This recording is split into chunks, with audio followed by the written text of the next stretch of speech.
Before moving on to the quadratic formula today, I wanted to just do two quick problems with word problems again, but I wanted to do them in reference to area. All right, so in this case, we're talking about a triangle, and anytime we're doing a word problem that involves a shape, you just got to draw that shape, right? So I've got a little cheat sheet over here. I'm just going to draw myself a triangle, okay? But because if you don't draw that triangle, it's really tough to visualize what this question's saying. And so the first thing it says is that the altitude of the triangle is 5 less than its base. So you've got to understand a little bit of the geometry here. An altitude is the line that goes straight from the very top of the triangle to the bottom of the triangle. So that's the altitude. I'm going to put a little a there.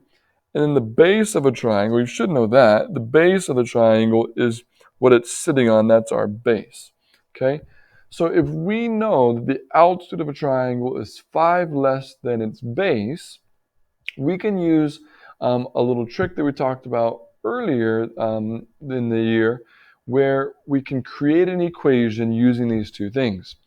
So if it says the altitude is 5 less than its base, then what that's basically saying is you always start, right? You always kind of start by labeling just the number, the word that you see second, all right?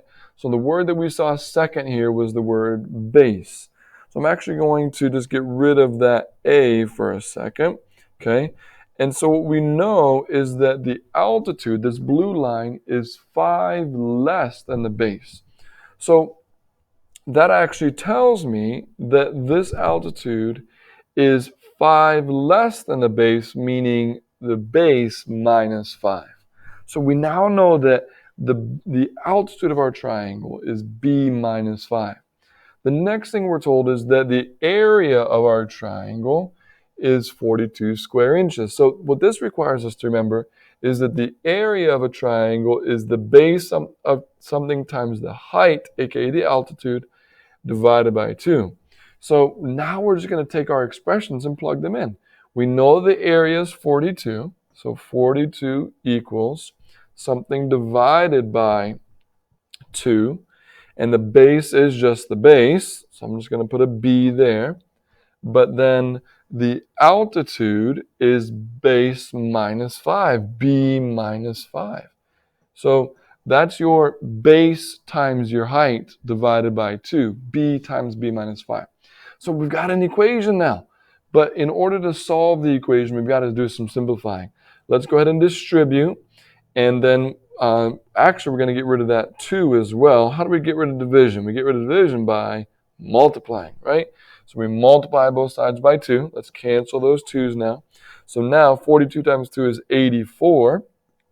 84 equals b squared minus 5b.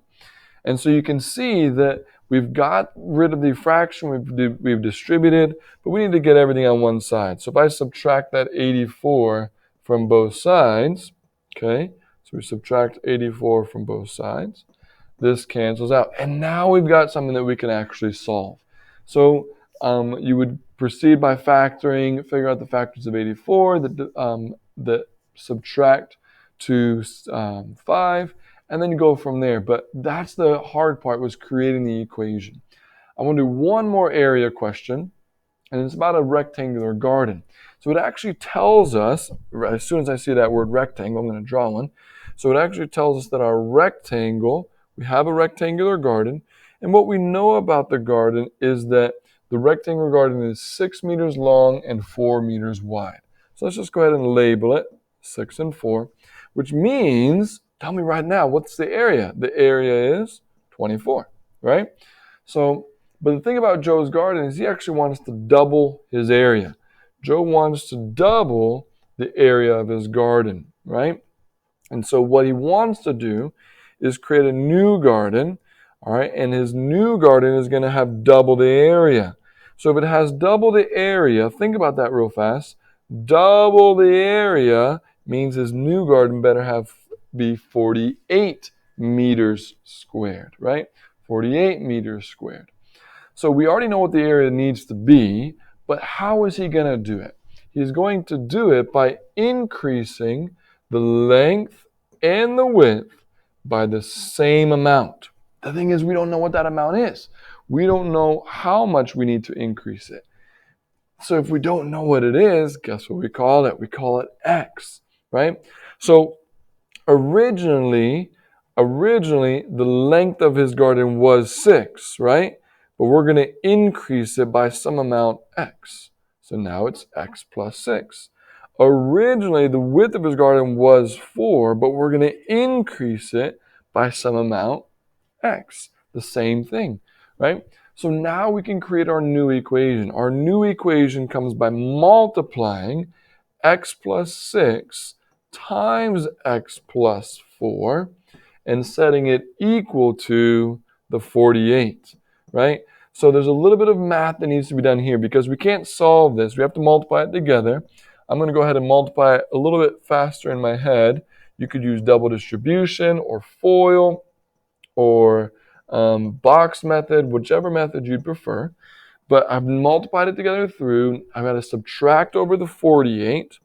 So if I subtract over the 48, my new equation is x squared plus 10x minus 24, because 24 minus 48 is negative 24. All equals 0. Okay, great.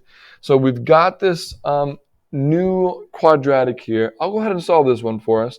If we solve it, it factors really nicely, actually. I believe, let's see, factors of negative 24 that add up to 10. Yep, positive 12 and negative 2, right? Because your a was 1 again.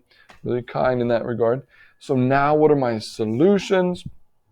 My solutions are negative 12 and positive 2. So think about this for a second.